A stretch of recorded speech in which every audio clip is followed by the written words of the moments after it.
வணக்கம்ங்க. இது உங்கள் குங்குலுவன் சேனல். நீங்கள் இந்த வீடியோ என்ன பார்க்க போகிறீங்கன்னா, நான் முன்னாடியே சொல்லியிருந்தேங்க. இந்த சோளத்தில் பார்த்தீங்கன்னா இளங்குருத்து பூச்சி வரும் ஒரு மாதத்தில். அதை எப்படி இயற்கை முறையில் கண்ட்ரோல் பண்ணுறேன்னு சொல்லி நான் இப்போ சொல்கிறேன்னு சொல்லியிருந்தேங்க. இந்த வீடியோவில் அதை பற்றி தாங்க பார்க்க போகிறோம். இதுக்கு என்ன பண்ணணுங்கன்னா, ஒரு வாட்டர் கேன் எடுத்துங்க. மேலேருந்து ஒரு முக்கால்வாசி உயரத்துக்கு பார்த்தீங்கன்னா ஒரு 4 ஓட்டை போட்டுக்குங்க. எடுத்தா அப்படிங்க.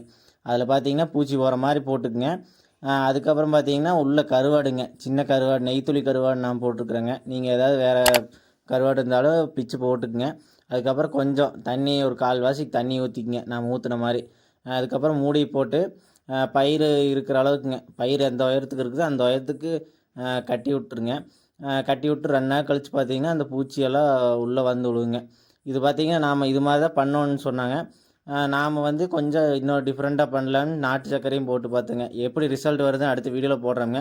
இந்த ரிசல்ட்டை பார்க்கணுன்னு நினச்சிங்கன்னா நம்ம சேனலை வந்து சப்ஸ்கிரைப் பண்ணி வச்சுக்கோங்க. உங்கள் ஃப்ரெண்டுக்கு ஷேர் பண்ணி விட்டுருங்க.